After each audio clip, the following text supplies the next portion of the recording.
በመካከለኛው ምስራቅ የኒውክሌር መሳሪያ ባለቤት ለመሆን እንደተቃረበች የሚነገርላት ደግሞ በአጭር ጊዜ ውስጥ ወደ ኒውክሌር መሳሪያነት ሊቀየር የሚችል ከፍተኛ የሆነ የዩራኒየም ክምችት እንዳላት የምትገለጸው ኢራን የዓለም ራስ ምታት እየሆነች መጥታለች። ከቀን ቀን በምታደርገው ግስጋሴ ስጋት ናት ብለው ያመኑት አሜሪካና እስራኤል ኢራንን በከበባ ውስጥ በማስገባት ጥቃት ሊከፍቱባት እንደሚችሉ ከወዲሁ ስጋት ደቅነዋል። ለዚህ ማሳያው ደግሞ በአንድ በኩል ማስፈራሪያና ማዕቀብ በመጣል በሌላ በኩል ደግሞ ሰላማዊ ድርድር እናድርግ በማለት በኢራን ላይ በቀዳሚነት ጫና እየፈጠረች የምትገኘው አሜሪካ ናት።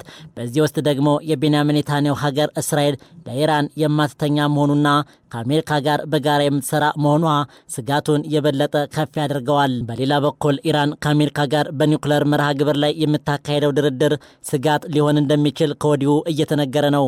ይህንና ተያያዥ ጉዳዮችን በዛሬው የዓለም አቀፍ ትንታኔያችን መርጠን እንመለከተዋለን። ደረጀ መንግስቱ ነኝ። ኢራንና አሜሪካ በኒውክሌር መርሃ ግብር ጉዳይ ላይ 3 ዙር ድርድር ያደረጉ ሲሆን የመጀመሪያው በኦማን ባህረ ሰላጤ ሲሆን ሁለተኛው ደግሞ በሮም መሆኑ ይታወሳል። ሶስተኛው ዙር ደግሞ ከሳምንት በፊት በኦማን ዋና ከተማ መስከት መሆኑ ይታወሳል። ይህ ድርድር አሁንም ለአራተኛ ጊዜ ለማድረግ ሁለቱ ተደራዳሪዎች በመጠባበቅ ላይ እንደሆኑ እየተነገረ ነው። ከዚህ በፊት በተካሄዱ ድርድሮች ላይ የሁለቱም ሀገራት ተወካዮች አዎንታዊ አዝማሚያዎች እንዳሉ መግለጫ ሲያወጡ ቆይተዋል። ነገር ግን እየዋለ እያደረ የሚሰማው ነገር ደግሞ ግራ የሚያጋባ ጉዳይ ሆኗል። ነገሩ የኢራን የኒውክሌር መርሃ ግብር ሙሉ ለሙሉ እንዲሰረዝ የአሜሪካው ፕሬዝዳንት ዶናልድ ትራምፕ ግፊት እያደረጉ ነው መባሉ ነው። ፕሬዝዳንቱ የኢራን የኒውክሌር መርሃ ግብር ለመገደብ ወይም ሙሉ ለሙሉ ለማጥፋት እያሰቡ እንደሆነ ኤንቢሲ ሜት ዘ ፕሬስ መጽሔት የአሜሪካን ባለስልጣናት ዋቢ አድርጎ ዘግበዋል። ዘገባው ይዞት ባወጣው ሀተታ ላይ በሁለቱ ሀገራት መካከል መቋጫ ያለው ድርድር ማድረግ ላይ የምንደርሰው ኢራን ጠቅላላ የኒውክሌር መርሃ ግብሯን ስታፈርስ ብቻ ነው ሲሉ ተናግረዋል ነው የተባለው። ነገር ግን እስላሚክ ሪፐብሊኳ ኢራን በበኩሏ ለኤሌክትሪክ ኃይል ማመንጫነት የኒውክሌር ቴክኖሎጂ እንዲኖራት አስፈላጊ መሆኑ ላይ በተደጋጋሚ አጽንኦት ስትሰጥ ቆይታለች። የኒውክሌር ኃይልን ለመደበኛ የኃይል ምንጭነት መዋል በራሱ ብዙውን ጊዜ ወደ ወታደራዊ ጦርነቶች ይመራል የሚሉት ትራምፕ የኒውክሌር ጦር መሳሪያ ኢራን እንዲኖራት አንፈልግም፣ ይህንን ማድረግ ደግሞ በጣም ቀላል ስምምነት ነው ብለዋል።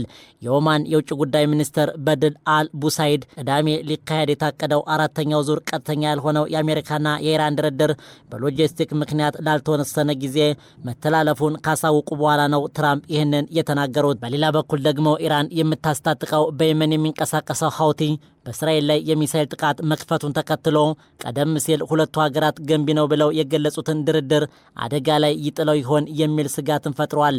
ሀውቲዎች በጋዛ ውስጥ ካሉ ፍልስጤማውያን ጋር በመተባበር የእስራኤልን አጠቃላይ የአየር ክልል ለማገድ ኢላማ እያደረጉ መሆናቸውን ተናግረዋል። ለዚህ ታጣቂ ኃይል አጋር ናት የምትባለው ኢራን ጥቃቱን መምራት መቻሏን በመቃወም እንዲህ ያሉትን ክሶች የተሳሳቱ ናቸው ስትል ደጋግማ እያስተባበለች ትገኛለች። ታዲያ እነዚህና መሰል ቀደምት የኢራንና የአሜሪካ ትኩሳቶች አሁንም ሊበርዱ አልቻሉም። ትራምፕ እንደ አውሮፓውያን አቆጣጠር በ2015 በተባበሩት መንግስታት ድርጅት ከሚደረገው የኢራን የኒውክሌር መርሃ ግብር ስምምነት ላይ አሜሪካን ለመጀመሪያ ጊዜ የስልጣን ዘመናቸው ከስምምነቱ በማስወጣት እስላማዊ ሪፐብሊክ ስምምነቱን በድብቅ ጥሳለች በማለት ከሰዋል። ነገር ግን ይህንን ክስ የማትቀበለው ቴህራን በበኩሏ ምንም አይነት ጥፋት እንዳልሰራች በመግለጽ የበለጸገ የዩራኒየም ክምችትን ለማሳደግ ግን ሰፊ ድል አስገኝቶላታል ነው የተባለው። የኢራን የውጭ ጉዳይ ሚኒስትር አባስ አርጋቺ ባለፈው ወር እንደገለጹት ሀገሪቱ ከአሜሪካ የሚደርስባትን ማንኛውም ግፊትና ስጋት እንደምትቋቋም ገልጸዋል። ያም ሆነ ይህ ግን ፕሬዝዳንት ትራምፕ ከኢራን ጋር ያለው ድርድር ዓላማ የቴህራን የኒውክሌር መርሃ ግብር ሙሉ በሙሉ ማፍረስ ነው ብለዋል። ትራምፕ ሀገራቸው ከኢራን ጋር እያካሄደችው ባለው የኒውክሌር ድርድር የመጨረሻ ግቡ ምን ሊሆን እንደሚችል ሲናገሩ ይህ ለመጀመሪያቸው ነው። የወንጌላውያን መሪዎችና ሌሎች የትራምፕ ደጋፊዎች የኢራን የኒውክሌር መርሃ ግብር በተመለከተ ፕሬዝዳንቱ አቋማቸውን ግልጽ እንዲያደርጉ በቅርብ ቀናት ውስጥ ጠይቀው ነበር። በዚህም ትራምፕ ኢራን በእውነት ስኬታማ እንድትሆን እፈልጋለሁ፣ በእውነት ድንቅ ሀገር ናት፣ ነገር ግን ሊኖራት የማይችለው ብቸኛው ነገር የኒውክሌር ጦር መሳሪያ ነው ሲሉ አቋማቸውን አስታውቀዋል። ስኬታማ መሆን ከፈለገች ምንም ችግር የለውም የሚሉት ትራምፕ በጣም ስኬታማ እንድትሆን እፈልጋለሁ ሲሉ አክለዋል። ትራምፕ ኢራን የሲቪል የኒውክሌር መርሃ ግብር እንዲኖራት የሚደግፍ ክርክሮችን ለመስፋት ዝግጁ እንደሆኑም ተናግረዋል። ይህንኑ ሐሳብ የአሜሪካ የውጭ ጉዳይ ሚኒስትር ማርኮ ሩቢዮ እንደሚደግፉትም ተናግረዋል።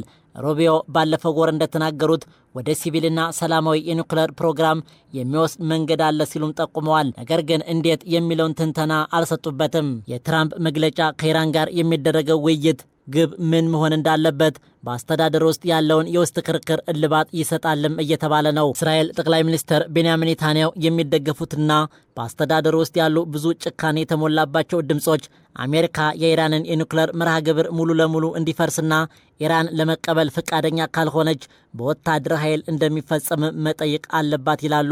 በአስተዳደር ውስጥ ያለው ሌላኛው ቡድን ደግሞ ኢራን የኒውክሌር ፕሮግራሟን ሙሉ በሙሉ ማፍረስን አለያም ማቋረጥን እንደማትቀበል ያስባሉ። ኢራን ብዙ ጊዜ በአደባባይ እንደምትገልጸው ከሆነም ከአሜሪካ ጋር በምታደርገው ድርድር የኒውክሌር ፕሮግራሟን ሙሉ በሙሉ ማፍረስን እንደማትቀበል አስታውቃለች። አሜሪካና የኢራን ተደራዳሪዎች ለአራተኛ ዙር የኒውክሌር ድርድር በዚህ ሳምንት መጨረሻ ይገናኛሉ ተብሎ ይጠበቃል። የትራምፕ መግለጫ በሚቀጥለው ዙር ድርድር ላይ ከፍተኛ ተጽዕኖ ይኖረዋልም እየተባለ ነው። ፕሬዝዳንት ትራምፕ ኢራን የኒውክሌር ጦር መሳሪያ እንዳታገኝ ለመከላከል ቃል ገብተዋል። ነገር ግን በብሔራዊ ደህንነት ቡድናቸው ውስጥ ይህንን ለማድረግ የተሻለው መንገድ ላይ ልዩነት አለም እየተባለ ነው። በሁለቱ ሀገራት መካከል ከዚህ ቀደም በተደረጉ ንግግሮች ላይ በትራምፕ አስተዳደር ውስጥና በእስራኤል መካከል በተደረጉ ዲፕሎማሲያዊ አካሄዶች ኢራን ቦምብ እንዳታገኝ የሚከለክሉ ናቸው በሚለው ላይ አሁንም ክርክር አለን የተባለው ኢራን ከአሜሪካ ጋር ባደረገችው ውይይት ሁለቱ ሀገራት አጠቃላይ ስምምነት ላይ ድርድር ከማድረጋቸው በፊት በጊዜያዊ የኒውክሌር ስምምነት ላይ እንደሚሰሩ ሐሳብ ለማቅረብ እያሰበች ነው ሲሉ አንድ የአውሮፓ ዲፕሎማትና ጉዳዩን የሚያውቁ ምንጭ ለአክሲዮስ ተናግረዋል። ፕሬዝዳንት ትራምፕ ከኢራን ጋር በአዲስ የኒውክሌር ስምምነት ላይ ለመደራደር የ2 ወራት ቀነ ገደብ አስቀምጠዋል የተባለ ሲሆን እስከዚያው ግን በመካከለኛው ምስራቅ የአሜሪካ ወታደር ኃይል እንዲሰበሰብ ዲፕሎማሲያው ካልተሳካ ሌላ አማራጮች ጥቅም ላይ እንዲውሉ ትዕዛዝ ሰጥተዋል።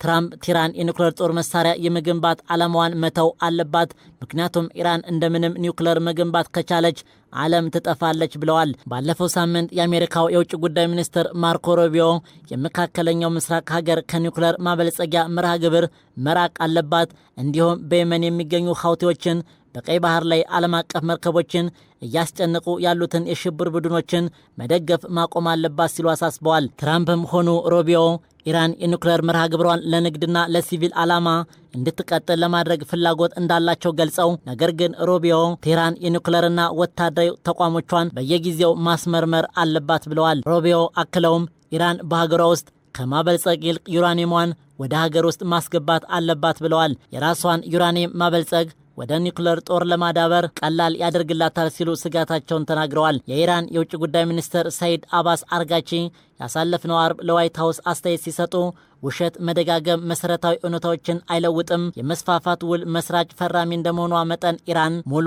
የኒውክሌር ነዳጅ ዑደት የማግኘት ሙሉ መብት አላት ሲሉ ገልጸዋል። የውጭ ጉዳይ ሚኒስተሩ የኒውክሌር ጦር መሳሪያ ልማትን ውድቅ በማድረግ ዩራኒየምን የሚያበለጽጉ ሌሎች ሀገራት እንዳሉም ከነዚህ መካከል በእስያ በአውሮፓና በደቡብ አሜሪካ ያሉ ሀገራትን ጨምሮ በመጥቀስ ተቀጣጣይ ንግግሮች የስኬት እድሎችን ከመሸርሸር በስተቀር ምንም ውጤት አያመጡም ሲሉ አክለዋል። ይህ አመለካከት በእስራኤል ጠቅላይ ሚኒስትር ቤንያሚን ኔታንያሁ ለረጅም ጊዜ ይደገፋል። ትራምፕ ባለፈው ሳምንት ዋልትዝን ከስልጣናቸው አንስተው ለአስተዳደራቸው የአሜሪካ አምባሳደርነት እጩ አድርገዋቸዋል። የአሜሪካ ባለስልጣናት በኢራን ላይ ጠንካራ አቋማቸውን እየሰጡ ያሉት እስራኤል በጋዛ ላይ ባለፈው ሐሙስ ዕለት ጦርነት ካወጀች በኋላ በቀይ ባህር ላይ በወታደራዊና በንግድ መርከቦች ላይ ጥቃት በማድረስ መቀመጫውን የመን ያደረገውን የሀውቲ አማጺያ ቡድን ወደፊት ለሚያደርሰው ጥቃት ኢራንን ተጠያቂ እንደሚያደርጉ ፕሬዝዳንት ትራምፕ ቃል ከገቡ በኋላ ነው። በአሜሪካ በሽብርተኝነት የተፈረጁት ሐማስና ሀውቲዎች በኢራን ይደገፋሉ። በዚህም ኢራን የኒውክሌር መርሃ ግብር ሲናገሩ ትራምፕ ቀደም ብለው ከሰነዘሯቸው ዛቻዎች መካከል ጥቂቶቹን በማስተጋባት ዋልተዝ ኢራንን ተዋት፣ አለበለዚያ መዘዝ ይኖራል ሲሉ አስጠንቀዋል። ፕሬዝዳንቱ ከ2 ሳምንት በፊት እንደተናገሩት አገሪቱ ወታደራዊ እርምጃዎች ሳታደርግ የኒውክሌር አቅም እንዳትይዝ የሚያደርግ ስምምነት እንዲደረግ ለኢራን ጠቅላይ መሪ አያቶላ አሊ ካሚኒ ደብዳቤ ልከዋል። ደብዳቤው ኢራን በከፍተኛ ደረጃ የበለጸገ የዩራኒየም ምርትና ክምችት መጨመሩን ትራምፕ ለሁለተኛ ጊዜ ስልጣን ከያዙ በኋላ በሀገሪቱ የኒውክሌር መርሃ ግብር እድገት መመዝገቧን የገለጸው የተባበሩት መንግስታት የኒውክሌር ተቆጣጣሪ የዓለም አቀፍ አቶሚክ ኤነርጂ ኤጀንሲ በየካቲት ወር ያወጣውን ሪፖርት ተከትሎ ነው። ሀሚኒ ለደብዳቤው በቴሌቪዥን በተላለፈው አድራሻ ምላሽ ሲሰጡ አሜሪካውያን ከኢራን ጋር ሲጋፈጡ ዛቻ የትም እንደማያደርስ ማወቅ አለባቸው ሲሉ አሜሪካና ሌሎችም ኢራንን ለመጉዳት ማንኛውንም ነገር ካደረጉ ከባድ ምላሽ እንደሚደርስባቸው ማወቅ አለባቸው ሲሉ መናገራቸውን የፈረንሳይ ዜና ወኪል ዘግቧል። ያም ሆነ ይህ ተስፋ የተጣለበት የአሜሪካና የኢራን የኒውክሌር መሳሪያ ድርድር መቋጫው ከወዲሁ ምን ሊሆን እንደሚችል በርካቶች እየተነበዩ ቢሆንም ኢራን ይህንንም ከበባ ሰብራቅ ለመውጣት ምን አይነት እርምጃ ልትወስድ እንደምትችል የበርካቶች ትኩረት የሳበ ጉዳይ ሆኖ ቀጥሏል። ለዚህ ጥንቅር አርቲ ኒውስን፣ እስራኤል ታይምስንና ሮይተርስን በዋቢነት ተጠቅመናል።